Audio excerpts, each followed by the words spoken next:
ఇవాళ ఫిరాయింపు ఎమ్మెల్సీల అనర్హతపై విచారణ జరగనుంది. అనర్హత పిటిషన్పై నోటీసులు జారీ చేశారు శాసనమండలి చైర్మన్. ఇవాళ తుది విచారణకు హాజరు కావాలని ఆదేశించారు. ఫిరాయించిన ఎమ్మెల్సీలు వంశీకృష్ణ యాదవ్, సి రామచంద్రయ్యకు నోటీసులు జారీ చేశారు శాసనమండలి చైర్మన్. ఇదే అంశంపై పూర్తి వివరాలు మా ప్రతినిధి సతీష్ అందిస్తారు. సతీష్,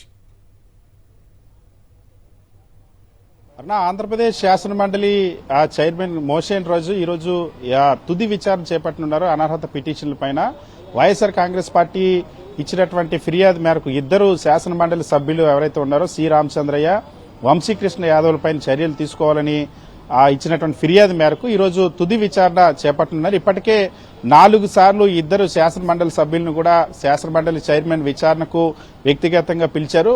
గతంలో వ్యక్తిగతంగా పిలిచినప్పుడు ప్రతి సందర్భంలో కూడా వంశీకృష్ణ యాదవ్ అదేవిధంగా శ్రీరామచంద్ర ఇద్దరు కూడా మాకు మరింత గడువు కావాలంటూ కాలయాపన చేసేటువంటి ప్రయత్నం చేశారు. సో ఈ నేపథ్యంలో కొద్ది రోజుల కిందట శాసనసభలో ఇప్పటికే 8 మంది శాసనసభ్యుల పైన అనర్హత వేటు వేసినటువంటి నేపథ్యంలో ఇప్పుడు శాసనమండలి చైర్మన్ ఈ పిటిషన్ పైన చర్యలు తీసుకోవడానికి సిద్దమవుతా ఉన్నారు. ఈ రోజు దీనిపైన తుది విచారణ జరగనుంది. మరి కాసేపట్లో 12 గంటలకు విచారణకు రావాలని వంశీకృష్ణ యాదవ్, శ్రీరామచంద్రలకు నోటీసులు ఇచ్చారు. ఈ రోజు తుది విచారణ తర్వాత ఈ రోజు లేదా రేపు దీనిపైన ఒక నిర్ణయం తీసుకున్నారు. ఇప్పటికే చాలా స్పష్టంగా వాళ్ళ పార్టీ ఫిరాయింపుకి సంబంధించినటువంటి అన్ని ఆధారాలు కూడా ఉన్నాయి. వైఎస్ఆర్ కాంగ్రెస్ పార్టీ ఫిర్యాదులు కూడా చాలా స్పష్టంగా ఇచ్చింది.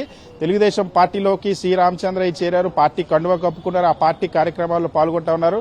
గతంలో తాను రాజీనామా చేస్తానని చెప్పి షరతులతో కూడినటువంటి రాజీనామా చేసి ఒక నకిలీ రాజీనామా పత్రాన్ని గతంలో శ్రీరామచంద్ర ఇచ్చారు. ఈ నేపథ్యంలో అనర్హత వేటు వేయాలని వైఎస్ఆర్ కాంగ్రెస్ పార్టీ ఫిర్యాదు చేసింది. అదేవిధంగా వంశీకృష్ణ యాదవ్ కూడా తన ఎమ్మెల్సీ పదవికి రాజీనామా చేయకుండానే జనసేన పార్టీలో చేరారు. జనసేన పార్టీ కండువా కప్పుకున్నారు, జనసేన కార్యక్రమాల్లో కూడా పాల్గొంటా ఉన్నారు. సో స్పష్టమైనటువంటి ఆధారాలు ఉన్నటువంటి నేపథ్యంలో వైఎస్ఆర్ కాంగ్రెస్ పార్టీ ఈ ఇద్దరు శాసనమండలి సభ్యులపైన చర్యలు తీసుకోవాలని ఫిర్యాదు చేసింది. దీనిపైన ఇప్పటికే 4 సార్లు విచారణ జరిపారు శాసనమండలి చైర్మన్. ఈ రోజు తుది విచారణ జరిపి దీనిపైన ఒక నిర్ణయం తీసుకున్నారు. అరుణ.